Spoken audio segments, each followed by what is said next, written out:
Hi friends, good morning. Welcome to my channel. ಇವತ್ತು ಬಂದು ಗುರುವಾರ. ಇನ್ನು ಗುರುವಾರ ಎದ್ದ ತಕ್ಷಣವೇ ಫ್ರೆಶ್ ಅಪ್ ಕೂಡ ಆಗಿರಲಿಲ್ಲ ನಾನು. ಇನ್ನು ನೈಟ್ ಕೂಡ ಸರಿಯಾಗಿ ನಿದ್ದೆನೇ ಮಾಡಿರಲಿಲ್ಲ. ನಮ್ಮ ಗುಂಡನಿಗೆ ಹುಷಾರಿಲ್ಲಲ್ವ, ಅದಕ್ಕೋಸ್ಕರ ಅವ್ನು ಸರಿಯಾಗಿ ಮಲ್ಕೊಳ್ಲಿಲ್ಲ. ಫುಲ್ಲು ಕೆಮ್ಮು ಅಂದರೆ ಸಖತ್ತು ಕೆಮ್ಮು. ಒಂದು ಸ್ವಲ್ಪ ಹೊತ್ತು ಮಲ್ಕೊಳ್ಳುತ್ತಾನೆ, ಆಮೇಲೆ ಹಂಗೆ ನೆಕ್ಸ್ಟ್ ಕೆಮ್ಮು ಬಂದುಬಿಟ್ರೆ ಉಸಿರು ಕಟ್ಕೊಂಡು ಕೆಮ್ಮೋದು ಆ ಥರ ಎಲ್ಲ ಮಾಡ್ತಾಯಿದ್ದ. ಇನ್ನು ನನಗೂ ಕೂಡ ನಿದ್ದೆನೇ ಬರಲಿಲ್ಲ, ಅವ್ನು ನೋಡಿಕೊಂಡೇ ಇದ್ದೆ ನಾನು. ಇನ್ನು ನಾನು ಎದ್ದು ಒಂದು 10 ನಿಮಿಷಕ್ಕೆ ಅವನು ಕೂಡ ಎದ್ದುಬಿಟ್ಟ, ಮಲ್ಕೊಳ್ಳಿಲ್ಲ. ಪಕ್ಕದಲ್ಲಿ ಮಲ್ಕೊಂಡ್ರೆ ಆರಾಮಾಗಿ ಮಲ್ಕೊತಾನೆ.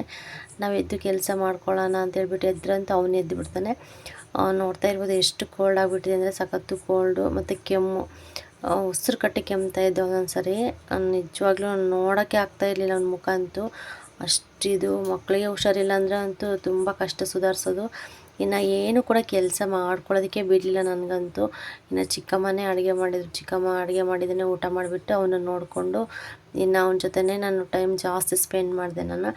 ಮತ್ತು ವ್ಲಾಗ್ ಕೂಡ, ವೀಡಿಯೋಸ್ ಕೂಡ ನಾನೇನು ಸರಿಯಾಗಿ ಮಾಡೋಕ್ಕೆ ಆಗಲಿಲ್ಲ ನನಗೆ. ಫಸ್ಟ್ ಇವನು ಹುಷಾರಾದರೆ ಸಾಕು ಅಂತ ಹೇಳಿ ಇನ್ನು ನಾನು ಯಾವ ವೀಡಿಯೋನೂ ಕೂಡ ಸರಿಯಾಗಿ ಮಾಡಲಿಲ್ಲ ನಾನು. ಇನ್ನು ಅವನ್ನ ಸ್ವಲ್ಪ ಸಮಾಧಾನ ಮಾಡಿಬಿಟ್ಟು ಇನ್ನು ಚಿಕ್ಕಮ್ಮರ ಹತ್ರ ಬಂದೆ. ಇಲ್ಲಿ ನೋಡ್ತಾ ಇರ್ಬೋದು, ಇನ್ನು ಬೇಸ್ಮಠ ಎಲ್ಲ ಇನ್ನು ಕಂಪ್ಲೀಟ್ ಆಗಿಲ್ಲ. ನಾಳೆ ನಾಡಿದ್ದೆಲ್ಲ ಕ್ಲಿಯರ್ ಆಗುತ್ತೆ. ಅದಕ್ಕೋಸ್ಕರ ಇನ್ನು ನೋಡ್ತಾ ಇರ್ಬೋದು, ಇನ್ನು ಕಲ್ಲು ಖಾಲಿಯಾಗಿತ್ತು ಇಷ್ಟು ದಿನ. ಇನ್ನು ಮೊನ್ನೆ ಕಲ್ಲೆಲ್ಲ ಒಡಿಸ್ಕೊಂಡಿದ್ದಾರೆ. ಅದಕ್ಕೆ ಇವಾಗ ಅದನ್ನು ಕೂಡ ರೆಡಿ ಮಾಡ್ತಾ ಇದ್ದಾರೆ. ನೋಡ್ತಾ ಇರ್ಬೋದು, ತುಂಬ ದೊಡ್ಡ ದೊಡ್ಡ ಕಲ್ಲು ಇವು, ಎತ್ತೋದಕ್ಕೆ ಆಗೋದಿಲ್ಲ.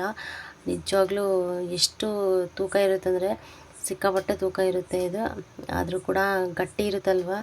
ಇನ್ನು ಮೇನ್ ಬೇಸ್ಮಠ ಗಟ್ಟಿ ಇದ್ರೇ ಮೇಲೆ ಮನೆಯೆಲ್ಲ ಕರೆಕ್ಟಾಗಿ ಬರೋದು, ಗಟ್ಟಿಯಾಗಿರೋದು. ಇನ್ನು ಈ ಕಡೆ ಬಂದು ಮರಳು ಕೂಡ ಎಲ್ಲ ಒಡಿಸಿದ್ರು. ನೋಡ್ತಾ ಇರ್ಬೋದು ಮರಳು ಎಷ್ಟೊಂದಿದೆ ಅಂತೇಳ್ಬಿಟ್ಟು. ಸಿಮೆಂಟು, ಮರಳು ಮತ್ತು ಕಲ್ಲು ಎಲ್ಲ ಕೂಡ ಒಡಿಸ್ಬಿಟ್ಟು ಫಸ್ಟ್ ಇದು ಕ್ಲಿಯರ್ ಮಾಡೋಣ ಅಂತ ಹೇಳಿ ಇವಾಗೆಲ್ಲ ಮಿಕ್ಕಿರೋದೆಲ್ಲ ಕ್ಲಿಯರ್ ಮಾಡ್ತಾಯಿದ್ದಾರೆ. ಸುತ್ತ ಕಟ್ಕೊಂಡು ಬಂದಿದ್ರು ಮುಂಚೆ. ಈ ಥರ ರೂಮ್ ಎಲ್ಲ ಇದ್ವಲ್ಲ, ರೂಮಿಂದು ಕಟ್ಟಿರಲಿಲ್ಲ. ಇವತ್ತೆಲ್ಲ ಸ್ಟಾರ್ಟ್ ಮಾಡಿದ್ದಾರೆ ಕೆಲಸ ಒಂದು. ಇನ್ನು ನಮ್ಮ ಅಣ್ಣ, ನಮ್ಮ ಮಾವ ಮತ್ತು ಇನ್ನೊಬ್ಬರು ಮಾವ ಅವರೇ, ಮತ್ತು ಇನ್ನೊಬ್ಬ ನಮ್ಮ ದೊಡ್ಡಮ್ಮನ ಮಗ, ಅವರೆಲ್ಲರೂ ಕೂಡ ಇದ್ದರು. ಅವರೆಲ್ಲರೂ ಕೂಡ ಇನ್ನು ನಮ್ಮ ಚಿಕ್ಕಪ್ಪ, ಚಿಕ್ಕಮ್ಮ ಇಷ್ಟು ಜನನೂ ಕೂಡ ಕೆಲಸ ಮಾಡ್ತಾಯಿದ್ದಾರೆ ಇಲ್ಲಿ. ಇನ್ನು ಅವ್ರಿಗೆ ಹೋಗ್ಬಿಟ್ಟು ಇನ್ನು ಟೀ ಮಾಡ್ಕೊಂಡು ಬಂದು ಕೊಟ್ಟಿದ್ದೆ. ಇನ್ನು ಕುಡಿದ್ಬಿಟ್ಟು ಮತ್ತೆ ಕೆಲಸ ಎಲ್ಲ ಸ್ಟಾರ್ಟ್ ಮಾಡ್ತಾಯಿದ್ರು. ಇನ್ನು ಈ ಬೇಸ್ಮಠ ಕೆಲಸ ಒಂದು ಮುಗಿದ್ರೆ ನೆಕ್ಸ್ಟು ಇನ್ನು ಮಿಕ್ಕಿರೋ ಕೆಲಸ ಎಲ್ಲ ಸ್ವಲ್ಪ ನಿಧಾನಕ್ಕೆ ಆಗುತ್ತೆ. ಆ ಬೇಸ್ಮಠ ಎಲ್ಲ ಕ್ಲಿಯರ್ ಮಾಡಿಬಿಟ್ಟು ಆಮೇಲೆ ಒಂದು ಫೋಟೋ ತೆಗಿತಾರೆ. ಫೋಟೋ ಎಲ್ಲ ಕಳಿಸಿದ ಮೇಲೆ ಬಿಲ್ ಆಗೋವರೆಗೂ ಮತ್ತೆ ಏನು ಕೆಲಸ ಸ್ಟಾರ್ಟ್ ಮಾಡೋಕ್ಕಾಗಲ್ಲ. ಅಟ್ಲೀಸ್ಟ್ ನಮ್ಮ ಕೈಯಲ್ಲಿ ಏನೋ ಸ್ವಲ್ಪ ಬಂಡವಾಳ ಇದ್ದರೆ ಇನ್ನೇನು ಆ ಅಮೌಂಟ್ ಬರೋ ಅಷ್ಟೊತ್ತಿಗೆ ಇನ್ನು ಬೇರೆ ಕೆಲಸ ಸ್ಟಾರ್ಟ್ ಮಾಡ್ಬೋದು. ಇಲ್ಲ ನಮ್ಮ ಹತ್ರ ಇಲ್ಲ ಅಂತಂದರೆ ಅದು ಲೋನ್ ದುಡ್ಡು ಬರೋವರೆಗೂ ಕೂಡ ವೆಯ್ಟ್ ಮಾಡಬೇಕಾಗುತ್ತೆ. ಇನ್ನು ಸಾಯಂಕಾಲ ಇದು ಸಂಜೆ ಟೈಮಲ್ಲಿ ಇನ್ನು ಚಪಾತಿ ಮಾಡೋಣ ಅಂತೇಳಿ ಚಿಕ್ಕಮ್ಮ 1 kg ಅಷ್ಟು ಹಿಟ್ಟು ಕಲಸಿಟ್ಟಿತ್ತು. ಇನ್ನು ಎಲ್ರಿಗೂ ಕೂಡ ಒಂದಿದ್ರೇ ಅಡುಗೆ ಮಾಡ್ತಾಯಿದ್ದೀವಿ ಚಿಕ್ಕಮ್ಮರ ಮನೆಯಲ್ಲೇ. ಇನ್ನು ನಮ್ಮ ಗುಂಡ ಹುಷಾರಿಲ್ಲಲ್ವ, ಅವನು ಸತಾಯಿಸ್ತಾ ಇದ್ದ, ಅಡುಗೆ ಮಾಡ್ಕೊಳ್ಳೋದಕ್ಕೂ ಕೂಡ ಆಗಲಿಲ್ಲ ನನಗೆ. ಇನ್ನು ಅದಕ್ಕೆ ಮಧ್ಯಾಹ್ನ ಟೈಮ್ ಒಂದು ಸ್ವಲ್ಪ ಆ್ಯಕ್ಟಿವ್ ಆಗಿದ್ದ, ಮತ್ತು ಸಂಜೆ ಆಗ್ತಾ ಫುಲ್ಲು ಸುಸ್ತಾಗ್ಬಿಡ್ತಾ ಇದ್ದ. ಆ ಥರ ಕೂಡ ಆಗ್ತಾಯಿತ್ತು. ನಿಜ ಮಕ್ಕಳದಂತೂ ಏನು ಎತ್ತಂತಲೇ ಕಂಡುಹಿಡಿಯೋದಕ್ಕಾಗೋದಿಲ್ಲ ಒಂದೊಂದು ಸತಿ. ಆ ಥರ ಇರುತ್ತೆ. ಇನ್ನು ಕೃಷ್ಣಲೀಲಾ ಮೂವಿ ಹಾಕಿದ್ರು, ಅದನ್ನು ನೋಡಿಕೊಂಡು ಚಪಾತಿ ಎಲ್ಲ ಒಸಿತಾ ಇದ್ದೀನಿ ನಾನು. ಫುಲ್ಲು ಜಾಸ್ತಿ ಹೊತ್ತಾಗಿತ್ತು ಚಪಾತಿ ಹಿಟ್ಟು ಕಲಸಿಟ್ಟು. ಫುಲ್ಲು ಮೆತ್ತಗಾಗ್ಬಿಟ್ಟಿತ್ತು. ಮತ್ತು ಇನ್ನೊಂದು ಸ್ವಲ್ಪ ಹಿಟ್ಟೆಲ್ಲ ಹಾಕೊಂಡ್ಬಿಟ್ಟು ಚೆನ್ನಾಗಿ ನಾದ್ಕೊಂಡ್ಬಿಟ್ಟು ಆಮೇಲೆ ಇವಾಗ ಚಿಕ್ಕ ಚಿಕ್ಕ ಉಂಡೆ ಮಾಡಿಕೊಂಡು ಚಪಾತಿ ಒಸಿತಾ ಇದ್ದೀವಿ. ಇನ್ನು ತುಂಬ ಜನ ಇದ್ದೀವಿ ಇವಾಗ ಮನೆಯಲ್ಲಿ, ಎಲ್ಲರೂ ಕೂಡ ಇಲ್ಲೇ ಊಟ ಮಾಡ್ತಾ ಇರ್ತಾರಲ್ವ. ಇನ್ನು ಅದಕ್ಕೋಸ್ಕರ ಜಾಸ್ತಿ ಚಪಾತಿ ಎಲ್ಲ ಮಾಡಬೇಕು. ಇನ್ನು ಕೃಷ್ಣಲೀಲಾ ಮೂವಿ ಅಂತೂ ನೋಡ್ತಾನೇ ಇದ್ದೀನಿ. ಸರಿಯಾಗಿ ನೋಡಿರಲಿಲ್ಲ ನಾನು ಯಾವಾಗಲೂ ಕೂಡ, ಹೆಂಗೋ ಟಿ ವಿಲಿ ಹಾಕಿದ್ರಲ್ವ ಅದನ್ನು ನೋಡ್ತಾ ಇದ್ದೀನಿ. ತುಂಬ ಚೆನ್ನಾಗಿತ್ತು, ಇಂಟ್ರೆಸ್ಟಾಗಿ ನೋಡೋಣ ಅಂತ ಅಂದ್ಕೊತಾ ಇದ್ದೆ. ಇನ್ನು ಸರಿಯಾಗಿ ನೋಡೋದಕ್ಕಾಗೋದಿಲ್ಲ. ಒಬ್ಬೊಬ್ಬರೇ ಇಬ್ಬಿಬ್ಬರಿದ್ರೆ ಆರಾಮಾಗಿ ನೋಡ್ಬೋದು. ಇನ್ನು ಎಲ್ಲರೂ ಕೂಡ ಇರ್ತೀವಲ್ವ, ಅವಾಗಂತೂ ಒಬ್ಬೊಬ್ರು ನ್ಯೂಸ್ ಇಟ್ಕೊಳ್ಳೋದು ಮತ್ತು ಸೀರಿಯಲ್ ಇಟ್ಕೊಳ್ಳೋದು ಆ ಥರ ಎಲ್ಲ ಮಾಡ್ತಾಯಿದ್ರು. ಅದಕ್ಕೆ ಫುಲ್ ಮೂವಿ ಅಂತೂ ನೋಡೋದಕ್ಕಾಗಲಿಲ್ಲ ನನಗೆ. ಚೆನ್ನಾಗಿದೆ ಫಿಲಮ್ ಮಾತ್ರ, ಏನೋ ಒಂಥರ ನಿಜ. ಮುಂಚೆ ಎಲ್ಲ ಕೀಪ್ಯಾಡ್ ಫೋನ್ ಇದ್ದಾಗಂತೂ ಕೆಲವ್ರ ಲೈಫಲ್ಲಿ ಇದು ರಿಯಲಿನೇ ನಡೆದಿರುತ್ತೆ ಅನ್ನಿಸ್ತಾಯಿತ್ತು ನನಗೆ. ಇದು ಫಿಲಮ್ ನೋಡಿದಾಗೆಲ್ಲ ಅನ್ನಿಸ್ತಾಯಿತ್ತು ನನಗೆ, ಇದು ರಿಯಲಿ ಎಷ್ಟೋ ಸ್ಟೋರಿಗಳು ಈ ಥರ ನಡೆದು ಹೋಗಿದ್ದಾವೆ ಅಂದ್ಕೊಂಡು ಇನ್ನು ಫಿಲಮ್ ನೋಡ್ಕೊತ ಚಪಾತಿಯಲ್ಲಿ ಒಸಿತಾ ಇದ್ದೆ. ಇಲ್ಲಿ ನೋಡ್ತಾ ಇರ್ಬೋದು, ಸಾಂಬಾರು ಬಂದು ಬದನೆಕಾಯಿ, ಆಲೂಗೆಡ್ಡೆ ಇದ್ದು ಅದನ್ನು ಹಾಕ್ಬಿಟ್ಟು ದೊಡ್ಡ ಪಾತ್ರೆಗೆಲ್ಲ ಸಾಂಬಾರಿಗೆ ಇಟ್ಟಿದ್ದಾರೆ ಚಿಕ್ಕಮ್ಮ ಬಂದು. ಇವಾಗ ಸಾಂಬಾರು, ಚಪಾತಿ ಮತ್ತು ರೈಸು. ಇನ್ನು ಚಟ್ನಿ ಮಾಡೋಣ ಅಂದ್ಕೊಂಡ್ವಿ, ಕಡಲೆಕಾಯಿ ಚಟ್ನಿ. ಇನ್ನು ಅಷ್ಟೊಂದು ಆಗೋದಿಲ್ಲ ಮತ್ತು ಸ್ವಲ್ಪ ಕೂಡ ಮಾಡೋದಕ್ಕಾಗೋದಿಲ್ಲ. ಚಟ್ನಿ ಆದರೆ ಎಲ್ಲರೂ ಕೂಡ ಇಷ್ಟಪಟ್ಟು ತಿಂತಾರೆ ಚಪಾತಿ ಚಟ್ನಿ. ಇನ್ನು ಚಟ್ನಿ ಮಾಡಿದ್ರೆ ಜಾಸ್ತಿ ಮಾಡಬೇಕಾಗುತ್ತೆ ಅಂತ ಹೇಳ್ಬಿಟ್ಟು ಸುಮ್ಮನೆ ಸಾಂಬಾರೇ ಮಾಡಿದ್ರು. ಇನ್ನು ಅನ್ನಕ್ಕೂ ಆಗುತ್ತೆ ಮತ್ತು ಚಪಾತಿಗೂ ಆಗುತ್ತೆ ಅಂತ ಹೇಳಿಬಿಟ್ಟು ಗಟ್ಟಿಯಾಗಿ ಸಾಂಬಾರು ಥರ ಮಾಡಿ ಇವಾಗ ಚಪಾತಿ ಎಲ್ಲ ನಾನು ಉಜ್ಜಿ ಕೊಟ್ಟಂಗೆಲ್ಲ ಇವಾಗೆಲ್ಲ ನೀಟಾಗಿ ಬೇಯಿಸ್ತಾ ಇದ್ದಾರೆ. ಇದು ಬಂದು ಶುಕ್ರವಾರ ಫ್ರೆಂಡ್ಸ್. ಇದು ಬೆಳಗ್ಗೆ ಟೈಮ್ ಸುಮಾರು ಒಂದು 11:15 ಆಗಿತ್ತು ಅನಿಸುತ್ತೆ. 11:15 ನಾನು ವೀಡಿಯೋ ಸ್ಟಾರ್ಟ್ ಮಾಡಿದೆ. ಇಲ್ಲಿ ಬಂದು ಇವತ್ತು ತಾಯ್ತ ಹಾಕ್ಸ್ಕೊಂಬರೋದಕ್ಕೆ ನಮ್ಮ ಚಿಕ್ಕಮ್ಮ ಗುಂಡನ್ನ ಕರ್ಕೊಂಡು ಚಳ್ಳಕೆರೆಗೆ ಹೋಗ್ತಾ ಇದ್ದಾರೆ. ಹೋಗೋದಕ್ಕೆ ಕೂಡ ರೆಡಿ ಆಗಿದ್ರು ಆಗಲೇ ಅವರು. ಹಾಯ್ ಫ್ರೆಂಡ್ಸ್, ಈಗ ಟೈಮ್ ಬಂದು 11:15 ಆಗ್ತಾಯಿದೆ. ಕರೆಕ್ಟಾಗಿ 11:15 ಆಗಿದೆ. ಚಿಕ್ಕಮ್ಮ ಮತ್ತು ನನ್ನ ಮಗ ಹೋದ್ರು ಚಳ್ಳಕೆರೆಗೆ. ಯಾಕಂದರೆ ತಾಯ್ತ ಹಾಕ್ಸ್ಕೊಂಬರಕ್ಕೆ ಹೋಗಿದ್ದಾರೆ. ಇವತ್ತು ಶುಕ್ರವಾರ, ಅದಕ್ಕೆ ವಾರ ಅಲ್ವಾ, ಅದಕ್ಕೋಸ್ಕರ ಹೋಗಿದ್ದಾರೆ ಹಾಕ್ಸ್ಕೊಂಬರೋದಕ್ಕೆ. ತುಂಬ ಆಟ ಮಾಡ್ತಾಯಿದ್ದೆ ನೈಟೆಲ್ಲ. ಏನೋ ಗೊತ್ತಿಲ್ಲ, ಸುಮಾರಾಗಿ 1:15 ಆಗಿತ್ತು ಟೈಮು. ಅಂಥ ಟೈಮಲ್ಲಿ ಅವನು ಒಂಥರ ಅಲ್ಲೆಲ್ಲ ಕಡಿಯೋದು ಮತ್ತು ಕೈ ಬಂದುಬಿಟ್ಟು ಈ ಥರ ಫುಲ್ಲು ಮುಷ್ಟಿಯಾಗಿ ಇಟ್ಕೊಳ್ಳೋದು ಆ ಥರ ಎಲ್ಲ ಮಾಡ್ತಾಯಿದ್ದ. ಒಂಥರ ಮಾಡ್ತಾಯಿದ್ದ ಅವನು. ಅದಕ್ಕೆ ಇನ್ನು ಎದ್ದ ತಕ್ಷಣ ಚಿಕ್ಕಮ್ಮನಿಗೆ ಹೇಳಿದೆ. ಅವ್ನ ಮುಖ ಕೂಡ ಫುಲ್ಲು ಡಲ್ ಆಗಿಬಿಟ್ಟಿತ್ತು. ಇನ್ನು ಚಿಕ್ಕಮ್ಮ ಹೆಂಗೆ ಕಣ್ಣು ಹಿಡಿತಾರೆ ಅಂದರೆ, ಮಕ್ಕಳದು ತುಟಿ ಎಲ್ಲ ಬಾಡೋಗುತ್ತೆ ಮತ್ತು ಕಣ್ಣಿನ ರೆಪ್ಪೆ ಇರುತ್ತಲ್ಲ ಫುಲ್ಲು ಸ್ಟ್ರೈಟ್ ಆಗಿಬಿಡುತ್ತೆ. ಅದು ನಾರ್ಮಲಾಗಿದ್ದರೆ ಏನೋ ಅನಿಸೋದಿಲ್ಲ. ಆ ಥರ ಸಿಚುವೇಶನ್ ಏನಾದರೂ ಇದ್ದರೆ ಅಂತೂ ಮಕ್ಕಳಿಗೆ ಕಣ್ಣು ರೆಪ್ಪೆ ಸ್ಟ್ರೈಟ್ ಆಗೋದು ಮತ್ತು ತುಟಿ ಫುಲ್ಲು ಹೋಗ್ತಾ ಇರುತ್ತೆ. ಮತ್ತು ಆಗಲೆಲ್ಲ ನೀರು ಕೇಳ್ತಾ ಇರ್ತಾರೆ, ನೀರು ಕುಡಿಬೇಕಂತ ಹೇಳ್ಬಿಟ್ಟು. ಇನ್ನು ಗೊತ್ತಾಯಿತು, ನೈಟ್ ಕೂಡ ಹಂಗೆ ಮಾಡಿದ್ನಲ್ವ, ಇನ್ನು ಲೇಟ್ ಮಾಡೋದು ಬೇಡ ಅಂತೇಳ್ಬಿಟ್ಟು ಇನ್ನು ಕರ್ಕೊಂಡು ಹೋಗಿದ್ದಾರೆ. ನಾವು ನೆನ್ನೆ ನೈಟ್ ಕೂಡ ಅಷ್ಟೇ, ಎಷ್ಟು ಟೈಮ್ ಒಂದು 6:30 ಆಗಿತ್ತು. ನೆನ್ನೆ ಸಾಯಂಕಾಲ ಕೂಡ ಹೋಗಿ ಹಾಸ್ಪಿಟ್ಲಿಗೆ ತೋರಿಸ್ಕೊಬಂದು ಟಾಣಿಕೆಲ್ಲ ಹಾಕಿದ್ದೆ. ಪರವಾಗಿರಲಿಲ್ಲ. ಅಂದರೆ ನೈಟು 1 ಗಂಟೆ ಆದರೂ ಕೂಡ ಅವ್ನಿಗೆ ಜ್ವರನೇ ಕಮ್ಮಿ ಆಗಿರಲಿಲ್ಲ. ಒಂದು ಸ್ವಲ್ಪ ಭಯ ಅನಿಸ್ಬಿಡ್ತು ನನಗೆ, ಏನಪ್ಪ ಇದೆ ಅಂತೇಳ್ಬಿಟ್ಟು. ಇಂಜೆಕ್ಷನ್ನು ಮಾಡಿಸಿದ್ವಿ ಮತ್ತು ಟಾಣಿಕ್ ಕೂಡ ಕೊಟ್ಟಿದ್ರಲ್ವ, ಅದು ಕೂಡ ಹಾಕಿದ್ರು ಕೂಡ ಯಾಕೆ ಜ್ವರ ಕಮ್ಮಿ ಆಗಿಲ್ಲಲ್ಲ ಅಂತ ಭಯ ಆಗಿಬಿಟ್ಟಿತ್ತು. ಇನ್ನು ಮತ್ತೆ 1:15, 1:15 ಆಗಿತ್ತು ನೈಟು. ಮತ್ತೆ ಎಬ್ಬರಿಸ್ಬಿಟ್ಟು ಇನ್ನು ಟಾಣಿಕ್ ಹಾಕಿದ್ದೆ. ಹಾಕಿದ ತಕ್ಷಣವೇ ಒಂದು ಸ್ವಲ್ಪ ಲೈಟಾಗಿ ಜ್ವರ ಕಮ್ಮಿ ಆಯಿತು. ಮೈಯೆಲ್ಲ ಸ್ವಲ್ಪ ಬಿಸಿ ಇತ್ತಲ್ವ, ತಣ್ಣಗಾಯಿತು. ಸರಿ ಬಿಡು ಅಂತ ಹೇಳ್ಬಿಟ್ಟು ಇನ್ನು ಬೆಳಗ್ಗೆ ನೋಡಿದೆ. ಬೆಳಗ್ಗೆ ಅಷ್ಟೊಂದು ಜ್ವರ ಇರಲಿಲ್ಲ. ಆದರೂ ಕೂಡ ಟಾಣಿಕು ಎಲ್ಲ ಹಾಕ್ಬಿಟ್ಟು ಇನ್ನು ಸ್ವಲ್ಪ ಮುಖ ಎಲ್ಲ ತೊಳೆದ್ಬಿಟ್ಟು ರೆಡಿ ಮಾಡಿ ಕಳಿಸಿದ್ದೀನಿ. ಇನ್ನು ಚಿಕ್ಕಮ್ಮ ಬರೋದು ಸ್ವಲ್ಪ ಲೇಟ್ ಆಗುತ್ತೆ, ಯಾಕಂದರೆ ಲೇಟಾಗಿ ಹೋಗಿದ್ದಾರಲ್ವ, ಲೇಟಾಗಿ ಬರ್ತಾರೆ. ಇನ್ನು ಮನೆ ಕೆಲಸ ಎಲ್ಲ ಹಾಗೆ ಇದೆ. ಅಲ್ಲಿ ಆ ಕಡೆ ಕೆಲಸ ನಡೀತಾ ಇದೆ, ಮನೆ ಕೆಲಸ ಎಲ್ಲ. ಅದಕ್ಕೆ ಇವಾಗ ಮುಸ್ರೆ ಅಂತೂ ಜಾಸ್ತಿ ಇದೆ, ಪಾತ್ರೆ ಎಲ್ಲನೂ ಅವೆಲ್ಲ ಇಟ್ಟಿದ್ದೀನಿ ಹೊರಗಡೆ ತೊಳೆಯೋಣ ಅಂತ ಹೇಳ್ಬಿಟ್ಟು. ನೋಡ್ತಾ ಇರ್ಬೋದು, ಅವೆಲ್ಲ ತೊಳೆದ್ಬಿಟ್ಟು ಇನ್ನು ನಮ್ಮ ಅಣ್ಣರಿಗೆಲ್ಲ ಸ್ವಲ್ಪ ಟೀ ಮಾಡಿಕೊಟ್ರೆ ಅವ್ರ ಕೆಲಸ ಅವ್ರು ಮಾಡ್ಕೊತಾ ಇರ್ತಾರೆ. ಇನ್ನು ಬೆಳಗ್ಗೆ ಎದ್ಬಿಟ್ಟು ಚಿಕ್ಕಮ್ಮ ಕೆಲಸ ಎಲ್ಲ ಮುಗಿಸಿದ್ದಾರೆ ಆಲ್ಮೋಸ್ಟ್. ಇನ್ನು ಅಡುಗೆ ಕೆಲಸ ಎಲ್ಲ ಮುಗಿಸಿ ಇನ್ನು ಅವ್ರಿಗೆಲ್ಲ ಊಟ ಎಲ್ಲ ಆಯಿತು ಅವ್ರದ್ದು.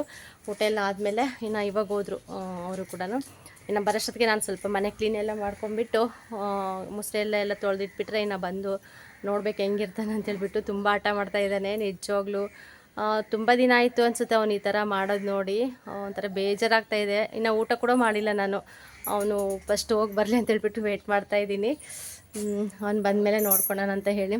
ಓಕೆ ಫ್ರೆಂಡ್ಸ್, ವ್ಲಾಗ್ ಕಂಟಿನ್ಯೂ ಆಗುತ್ತೆ, ನೋಡಿ ಸಪೋರ್ಟ್ ಮಾಡಿ. ಇನ್ನು ಇಷ್ಟು ಪಾತ್ರೆ ಇತ್ತು. ಇನ್ನು ನಮ್ಮ ಮನೆಯದು ಮತ್ತು ಚಿಕ್ಕಮ್ಮನ ಮನೆಯದು 2 ಮನೆ ಸೇರಿಸಿ ಇಷ್ಟು ಪಾತ್ರೆ. ನಾನಂತೂ ನೈಟಿಂದ ಒಂದು ಪಾತ್ರೆ ಕೂಡ ತೊಳೆದಿರಲಿಲ್ಲ, ಹಂಗೆ ಡಬ್ಬಿಗೆ ಹಾಕಿ ಹಂಗೆ ಎತ್ತಿಟ್ಟಿದ್ದೆ. ಇನ್ನು ಬೆಳಗ್ಗೆ ಊಟ ಮಾಡಿರೋ ಪಾತ್ರೆ ಕೂಡ, ತಟ್ಟೆ ಎಲ್ಲ ಕೂಡ ಹಂಗೆ ಇತ್ತು. ಇನ್ನು ಚಿಕ್ಕಮ್ಮ ಅವ್ರನ್ನೆಲ್ಲ ಆ ಕಡೆ ಕಳಿಸ್ಬಿಟ್ಟು ಈ ಕಡೆ ಎಲ್ಲ ಕೂಡ ನೀಟಾಗಿ ಕುತ್ಕೊಂಡು ಜಾಸ್ತಿ ಟೈಮ್ ತೊಗೊಂಡು ಒಂದು 3/4 ಅವರ್ ಆಯಿತು ಅನ್ಸುತ್ತೆ. ಅವೆಲ್ಲ ನೀಟಾಗಿ ಉಜ್ಜಿ ಎಲ್ಲ ತೊಳೆಯೋಷ್ಟೊತ್ತಿಗೆ 1/4 ಅವರ್ ಆಯಿತು ನನಗಂತೂ ಟೈಮು. ಅಷ್ಟೊಂದು ಇದಾಗಿದ್ದು. ಇನ್ನು ಚಿಕ್ಕ ಲೋಟ ಅವೆಲ್ಲಂತೂ ಸ್ವಲ್ಪ ಬೇಗ ಆಗೋದಿಲ್ಲ. ಎಷ್ಟೇ ತೊಳಿತೀವಂದ್ರೂ ಕೂಡ ಸಾಗೋದೇ ಇಲ್ಲ ಪಾತ್ರೆ ತೊಳಿಬೇಕಾದ್ರೂ ಕೂಡ. ಇನ್ನು ಎಲ್ಲ ಕೂಡ ತೊಳೆದ್ಬಿಟ್ಟು ಎಲ್ಲ ಡಬ್ಬಿಗೆ ಹಾಕಿ ಇವಾಗ ಚಿಕ್ಕಮ್ಮರವೆಲ್ಲ ಇಲ್ಲಿ ಜೋಡಿಸ್ತಾ ಇದ್ದೀನಿ. ಇನ್ನು ಆಮೇಲೆ ಮಿಕ್ಕಿರೋ ನಮ್ಮ ಮನೇಲಿ ಎಷ್ಟಿದ್ದು ಅಷ್ಟು ತೊಗೊಂಡೋಗಿ ಅಲ್ಲಿ ಸ್ಟಾರ್ಟಿಗೆ ಜೋಡಿಸೋಣ ಅಂತ ಹೇಳ್ಬಿಟ್ಟು ಎಲ್ಲ ಕೂಡ ಒಂದರಲ್ಲೇ ಹಾಕೊಂಬಂದೆ. ಇನ್ನು ಇವತ್ತು ಶುಕ್ರವಾರ ಅಲ್ಲ, ಕೆಲಸ ಕೂಡ ಜಾಸ್ತಿ ಇತ್ತು. ಇನ್ನು ಚಿಕ್ಕಮ್ಮ ಕೂಡ ಚಳ್ಳಕೆರೆಗೆ ಹೋಗಿದ್ರು. ಬರೋದು ಎಷ್ಟೊತ್ತಾಗುತ್ತೆ ಅಂತ ಹೇಳಿಬಿಟ್ಟು ಇನ್ನು ನಾನೇ ಕೆಲಸ ಎಲ್ಲ ಮಾಡಿಕೊಡೋಣ, ಸ್ವಲ್ಪ ಹೆಲ್ಪ್ ಆಗುತ್ತೆ ಅವ್ರಿಗೂ ಕೂಡ ಅಂತ ಹೇಳಿ ಮಾಡ್ತಾಯಿದ್ದೀನಿ. ಹಾಗೆ ನಮ್ಮ ವ್ಯೂವರ್ಸು ಕಮೆಂಟ್ ಮಾಡಿದರು, ಸಿಸ್ಟರ್ ನಮಗೆ ಯೂಟ್ಯೂಬಿಂದ ಪೇಮೆಂಟ್ ಬರ್ತಾಯಿದೆ ಅಂತೇಳ್ಬಿಟ್ಟು. ನಿಜವಾಗ್ಲೂ ಎಂಥದೂ ಇಲ್ಲ. ನಾನು ಯೂಟ್ಯೂಬ್ ಪೇಮೆಂಟ್ ತೊಗೋಬೇಕಂದ್ರೆ ಏನಿಲ್ಲ, ಇನ್ನೂ 1 ವರ್ಷ ಕಷ್ಟಪಡಬೇಕಾಗುತ್ತೆ. ಅಷ್ಟು ಸುಲಭವಾಗಿ ಬರಲ್ಲ. ಬಟ್ ಎಲ್ರಿಗೂ ಕೂಡ ಆ ಥರ ಆಗೋದಿಲ್ಲ. ಲಕ್ ಅನ್ನೋದಿರುತ್ತೆ. ಕೆಲವರು ಬೇಗ ಸಕ್ಸಸ್ ಆಗ್ತಾರೆ, ಕೆಲವರು ಸಕ್ಸಸ್ ಆಗೋದಕ್ಕೆ ತುಂಬ ಕಷ್ಟ ಆಗುತ್ತೆ. ಆ ಟೈಮ್ ಕೂಡ ತುಂಬ ಹಿಡಿಯುತ್ತೆ. ಕೆಲವರು ಈಸಿಯಾಗಿ ಮಾಡ್ಕೊತಿರ್ತಾರೆ.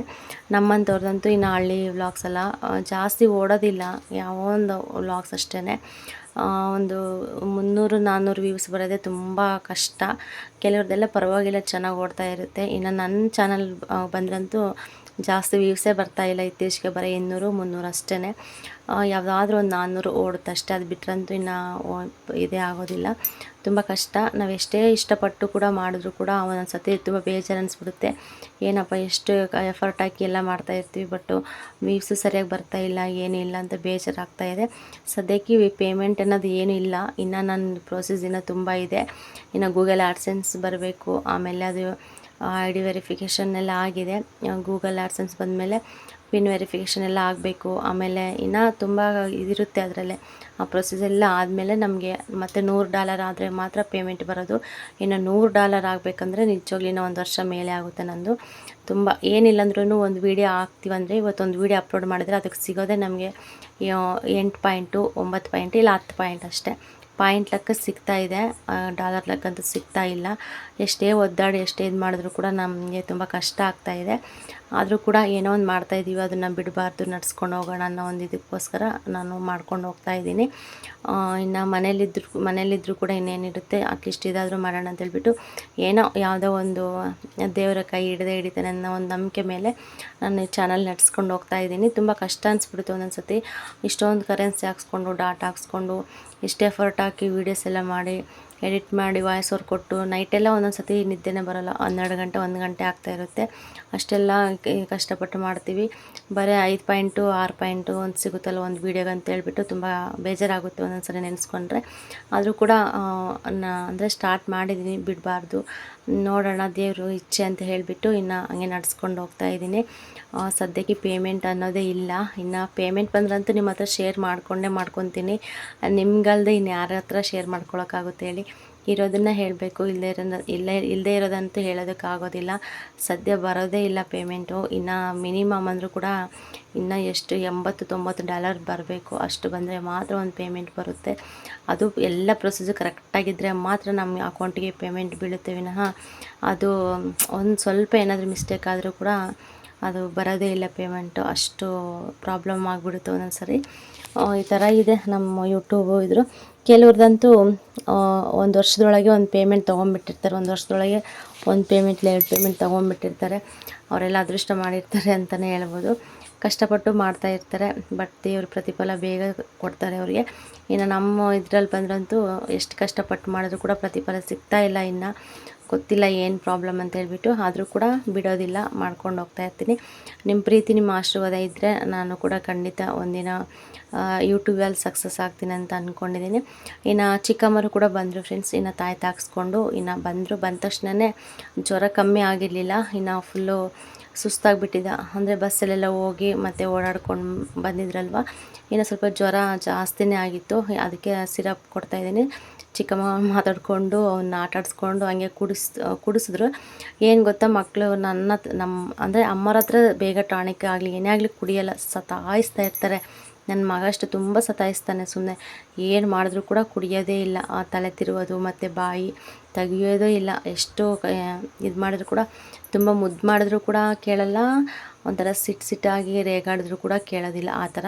ಬಟ್ ಅವ್ರ ಅಜ್ಜಿ ಹತ್ರ ಅಂತೂ ಇನ್ನು ತಗೊಂಡು ಹಿಂಗೆ ಬಾಯಲ್ಲಿ ಹಾಕಿದ ತಕ್ಷಣ ಬಾಯಿ ಹಂಗೆ ತೆಗೆದ್ಬಿಟ್ಟ. ಇನ್ನು ಸದ್ಯ ಬೇಡ ಅಂತೇಳ್ಬಿಟ್ಟು ಇನ್ನು ಟಾನಿಕ್ ಎಲ್ಲ ಕುಡಿಸ್ಬಿಟ್ಟು ಸ್ವಲ್ಪ ಹೊತ್ತು ಮಲ್ಕೊಂಡ್ಬಿಟ್ಟಿದ್ದೆ ಪಾಪ, ಚೆನ್ನಾಗೆ ಸುಸ್ತಾಗಿದ್ದ. ಇದು ಬಂದು ನಮ್ಮ ಅತ್ತೆಯರ ಮನೆ. ಇದು ಈ ಫುಲ್ಲು ಲೋನ್ ಬಂದುಬಿಟ್ಟಿದೆ. ಇಲ್ಲಿ ಕೂಡ 2 ಬೇಸ್ಮಟ್ಟ ಹಾಕ್ತಾಯಿದ್ದಾರೆ. ಇದು ಬಂದು ಒಂದೇ ಸದ್ಯಕ್ಕೆ. ನೋಡ್ತಾ ಇರ್ಬೋದು ಎಷ್ಟು ಹೈಟ್ ಇದೆ ಅಂತೇಳ್ಬಿಟ್ಟು. ಇದಕ್ಕೆಲ್ಲ ಫುಲ್ ಮಾಡಬೇಕು ಮಣ್ಣು ಅಂತಂದರೆ ತುಂಬ ಕಷ್ಟ. ಒಂದೊಂದು ಬೇಸ್ಮಟ್ಟ ಹಾಕ್ಬೇಕಂದ್ರೂ ಕೂಡ ಏನಿಲ್ಲ ಅಂದ್ರೂ ಕೂಡ ಹತ್ತತ್ರ $1,00,000 ಕಂಪಲ್ಸರಿ ಬೇಕೇ ಬೇಕು. ಅಷ್ಟೊಂದಿದೆ. ಇನ್ನು ಚಿಕ್ಕಮ್ಮರದು ಕೂಡ ದೊಡ್ಡ ಮನೆಯೇ, ಅವ್ರದ್ದು ಕೂಡ ಚೆನ್ನಾಗಿ ಬಿದ್ದಿದೆ. ಆದರೆ ಇದಕ್ಕೆಲ್ಲ ಕೂಡ ಇವಾಗ ಮಣ್ಣೆಲ್ಲ ತುಂಬಬೇಕು. ಇನ್ನು ಅಷ್ಟರೊಳಗೆ ಗಿರೀಶ ಸೀತಾಫಲ ಅಂತ ತಂದುಕೊಟ್ಟ. ಇನ್ನು ಗುಂಡನಿಗೆ ತಿನ್ನಿಸು ಅಂತ ಕೊಟ್ಟ, ಬಟ್ ಗುಂಡನಿಗೆ ತಿನ್ನಿಸ್ಬಾರ್ದು. ಯಾಕೆಂದರೆ ಸ್ವಲ್ಪ ಶೀತ ಏನಾದರೂ ಕೆಮ್ಮು ನೆಗಡಿ ಆದರೆ ಸೀತಾಫಲ ತಿನ್ನಿಸ್ಬಾರ್ದು ಅಂತ ಹೇಳ್ತಾರೆ. ಅದಕ್ಕೋಸ್ಕರ ಇನ್ನು ಅವನಿಗೆ ಬೇಡ ಅಂತ ಹೇಳಿಬಿಟ್ಟು ಇನ್ನು ನಾನು ಚಿಕ್ಕಮ್ಮ ತಿನ್ನೋಣ ಅಂತೇಳ್ಬಿಟ್ಟು ಅಲ್ಲಿ ಇಟ್ವಿ. ಇಲ್ಲಿ ನೋಡ್ತಾ ಇರೋದು ಇಷ್ಟು ಕೆಲಸ ಆಗಿದೆ. ಈ ಕಡೆ ಎಲ್ಲ ಮುಂಚೆ ಮನೆ ಕೆಡವಿದ್ದೆಲ್ಲ ಇಟ್ಟಿಗೆ ಅದೆಲ್ಲ ಈ ಕಡೆ ಹಾಕಿದ್ರಲ್ವ, ಎಕ್ಸ್ಟ್ರಾ ಮಣ್ಣೆಲ್ಲ ಉಳಿದಿದ್ದು. ಮತ್ತು ಇವಾಗ ಇದೆಲ್ಲ ಕಂಪ್ಲೀಟ್ ಆಯ್ತಲ್ವ, ಮತ್ತು ಇದ್ರೊಳಗೆಲ್ಲ ತುಂಬ ಹಾಕ್ತಾಯಿದ್ದಾರೆ. ಇನ್ನು ಚಿಕ್ಕಮ್ಮ ಬಂದುಬಿಟ್ಟು ಇಲ್ಲೆಲ್ಲ ಇವಾಗ ಒಲೆ ಇಟ್ಬಿಟ್ಟು ನೀರು ಕಾಸೋಣ ಎಲ್ಲರಿಗೂ ಸ್ನಾನಕ್ಕೆ ಅಂತ ಹೇಳಿ ಒಲೆ ಎಲ್ಲ ಹಾಕ್ತಾಯಿದ್ದಾರೆ. ಇದು ಬಂದು ಸಂಜೆ ಆಯಿತು. ಇನ್ನು ಸಂಜೆಗೆ ಚಿಕ್ಕಮ್ಮರ ಮನೆಯಲ್ಲಿ ಮುದ್ದೆ ಇತ್ತು ಬೆಳಗ್ಗೆದು. ನನ್ನ ಮುದ್ದೆ ಇದೆ ಅಮ್ಮ, ಏನಾದ್ರು ಸ್ವಲ್ಪ ಟಿಫನ್ ಥರ ಮಾಡು ಅಂತಂದರು. ಇನ್ನು ಟೊಮೊಟೊ ಬಾತ್ ಮಾಡೋಣ ಅಂತ ಹೇಳಿಬಿಟ್ಟು ಇನ್ನು 2 ಪಾಕೆಟು ಟೊಮೊಟೊ ಬಾತ್ ಪೌಡ್ರ್ ತರಿಸ್ಬಿಟ್ಟು ಇನ್ನು ಇವಾಗೆಲ್ಲ ರೆಡಿ ಮಾಡ್ಕೊಂಡಿದ್ದೀನಿ. ಸಿಂಪಲಾಗಿ ಆಗುತ್ತೆ, ಚೆನ್ನಾಗಿರುತ್ತೆ ಟೇಸ್ಟ್ ಮಾತ್ರ. ಟೊಮೊಟೊ ಹಣ್ಣಂತೂ ರೇಟು 40 ರೂಪಾಯಿ ಕೆಜಿ, 50 ರೂಪಾಯಿ ಕೆಜಿ ಆಗಿದೆ. ಆದರೂ ಕೂಡ ಒಂದು ಸ್ವಲ್ಪ ಕಟ್ ಮಾಡಿಬಿಟ್ಟು ಒಂದು 4-5 ತೊಗೊಂಡಿದ್ದೆ, ಅಷ್ಟು ಜಾಸ್ತಿ ತೊಗೊಂಡಿರಲಿಲ್ಲ.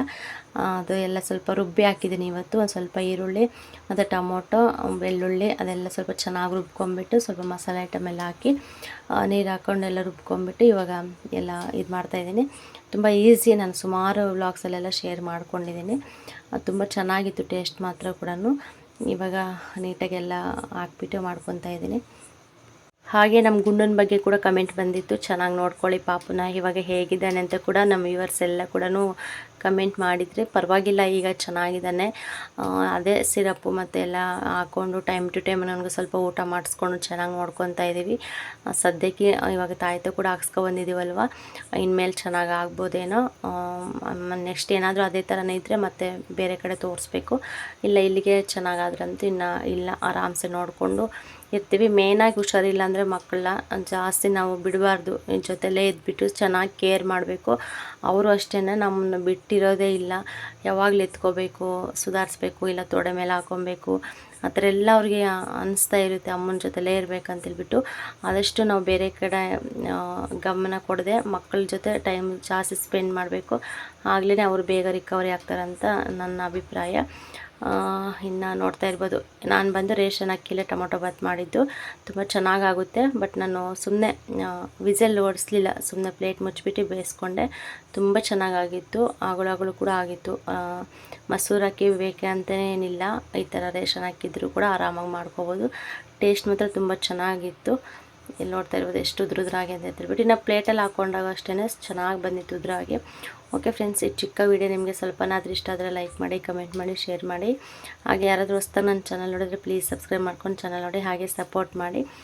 ನಿಮ್ಮ ಸಪೋರ್ಟ್ ಅಂತೂ ನಮಗೆ ತುಂಬ ಮುಖ್ಯ. ನೀವು ಸಪೋರ್ಟ್ ಮಾಡಲಿಲ್ಲ ಅಂದರೆ ನಾನು ಮತ್ತೆ ಬ್ಲಾಗ್ಸು ವೀಡಿಯೋಸ್ ಏನು ಮಾಡೋದಕ್ಕಾಗೋದಿಲ್ಲ. ನಿಮ್ಮ ಪ್ರೀತಿ ವಿಶ್ವಾಸ ಇದೇ ಥರ ಇರಲಿ ಅಂತ ಹೇಳ್ಬಿಟ್ಟು ಸಿಗೋಣ ಫ್ರೆಂಡ್ಸ್ ನೆಕ್ಸ್ಟ್ ವೀಡಿಯೋದಲ್ಲಿ.